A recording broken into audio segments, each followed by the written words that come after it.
La ZAC du Pont-Rouge est une opération qui va concerner à la fois cette partie de Senon en général, mais qui va aussi concerner tout Senon.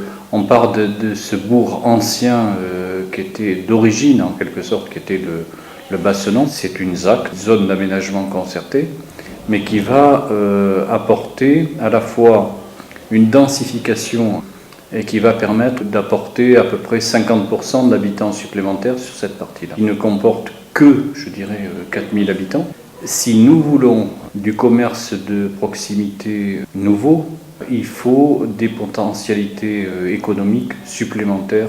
La densification va à la fois amener des habitants supplémentaires, donc des consommateurs supplémentaires pour le commerce local, et nous permettre d'asseoir un tout petit peu mieux cette notion de centralité autour du pôle de services publics que nous allons créer à la mairie, avec le pôle emploi, la crèche, enfin une espèce de dynamisation que nous voulons pour cette partie qui, par le tramway, est très proche finalement des autres parties de Senon. Il s'agit d'accompagner en quelque sorte aussi une opération importante liée à la gare multimodale de Senon qui va devenir la deuxième gare d'Aquitaine au niveau du trafic.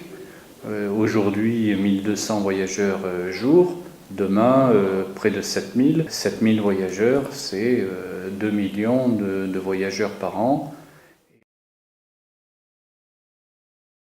L'école maternelle Camille Momé est impactée par le projet d'élargissement et du passage à 2 fois 2 voies. Avec RFF, on a voulu convaincre que les besoins étaient réels et que cette école maternelle à 5 classes avait son utilité à cet endroit-là, du fait que les familles ont quelquefois un enfant en primaire et un enfant en maternelle. Donc on a voulu reconstruire sur le site cette école maternelle, la moderniser, la protéger, les nuisances dues à la proximité de cette voie ferrée, en la protégeant. On a voulu créer un véritable groupe scolaire qui soit adapté à la transmission du savoir tel que l'imaginent les enseignants et tel que le souhaitent les parents d'élèves. En ce qui concerne l'école primaire, on l'a inscrite, faute de pouvoir être indemnisée par RFF de manière convenable, on a voulu l'inscrire dans la durée sur une opération qu'on appelle Joliot-Curie, liée à une opération programmée que nous menons avec la ville de Bordeaux et avec la ville de Florac sur l'aménagement de cette zone entre la Benoge, Florac et Senon, qui est délimitée par un périmètre qui démarre justement à Camille Momé et qui va jusqu'à Florac et jusqu'aux immeubles de la Benoge en bordure de la voie ferrée et du boulevard André Ricard. Et sur cette partie de Senon, les habitants ont bien pris conscience des difficultés qu'ils allaient rencontrer. Aujourd'hui, 250 trains, demain 450 qui passeront. Pour les plus proches de la tour, ça va être une dizaine de mètres. Pour les plus éloignés, ça va être une trentaine de mètres. Tout le monde doit s'interroger sur l'avenir, sur la façon de vivre dans le quartier. Il y aura des nuisances supplémentaires, qu'il y aura des difficultés supplémentaires.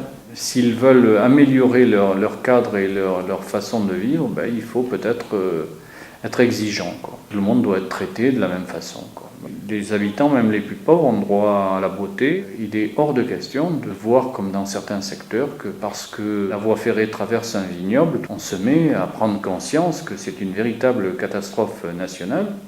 Et puis tout d'un coup, lorsque ce type d'équipement traverse ou est situé à proximité d'une cité ouvrière, d'une cité sociale, ça présenterait moins d'intérêt. Alors moi, je dis non.